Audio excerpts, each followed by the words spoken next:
Our weekly immigration news roundup is brought to you by the law firm of Figueroa & Associates. For consultation on any immigration or legal matter, please call 855-768-8845.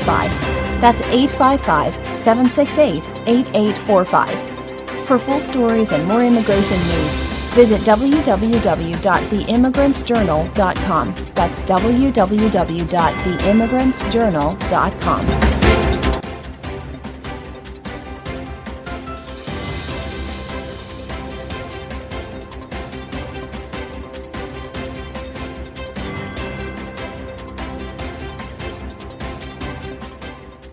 Hello, my name is Mary Campbell, legal assistant at the law firm of Figueroa & Associates, and your presenter with a special immigration report based on an article by Maribel Hastings, America's Voice.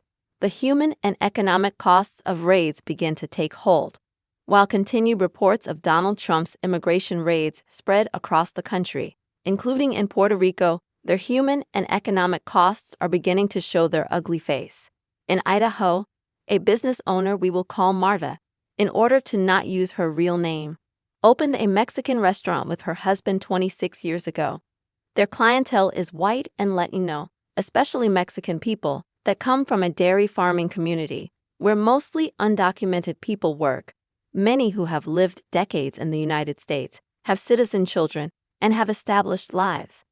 On Tuesday, January 21, one day after Trump's inauguration, Marta's clientele began to shrink. Lunch is from 11 o'clock to 1:30 or 2 o'clock, and it's always full. But at that time, it was mostly white people. In the evening, very few people came in. Not even one Hispanic came.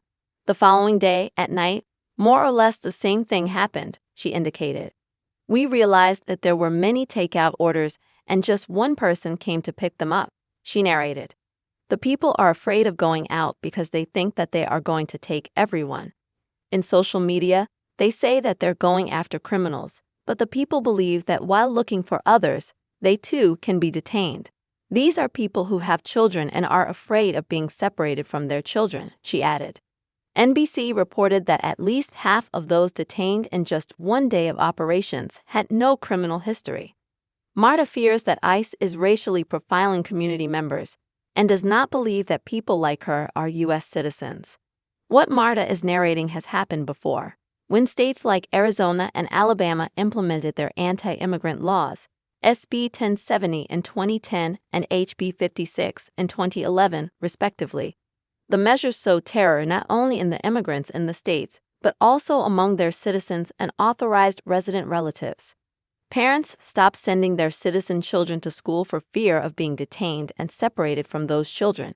They stopped going to the doctor, despite being sick, with the risk of creating a health crisis. They stopped going to the supermarket, pharmacies, and other businesses, with a devastating effect on the economy. They stopped working in the fields, leading to the loss of crops and disrupting the food chain, increasing the price of goods. They stopped working in construction, caring for children, the elderly, and homebound people, in manufacturing, and in hotels and restaurants. This is already happening. What's worse, Marta points out, is that these very dairy farm owners voted for Trump, a person who now wants to deport their workers. If all of these raids begin, there are going to be dairies without workers. The night that Trump won, the restaurant was full, and one of the owners of the dairies told me, "We all came to celebrate that Trump won. It made me so sad." One of them has an undocumented manager. If they deport him, what will happen to the dairy? Marta asked. Just this past November 11, the CEO of the Idaho Dairymen's Association, Rick Maribel, said on CNN, "We absolutely cannot survive without an immigrant workforce. Americans don't want these jobs." Idaho Press reported that there are 35,000 undocumented people in Idaho, and 86% work in key industries like agriculture, construction, and hospitality. Let's underscore the analysis of Robert Lynch and Michael Ettlinger of the Carsey School of Public Policy at the University of New Hampshire.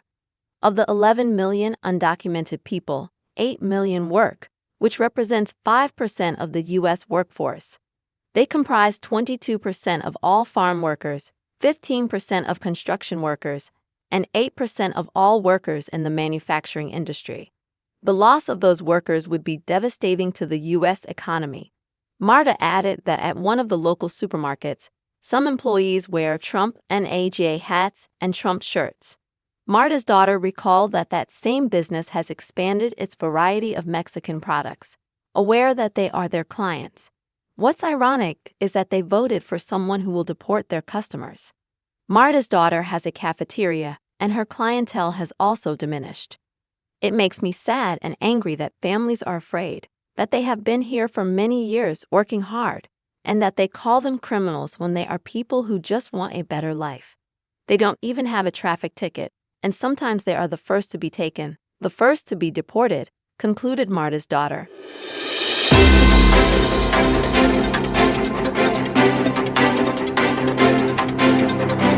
Our weekly immigration news roundup is brought to you by the law firm of Figueroa & Associates. For consultation on any immigration or legal matter, please call 855-768-8845. That's 855-768-8845. For full stories and more immigration news, visit www.theimmigrantsjournal.com. That's www.theimmigrantsjournal.com.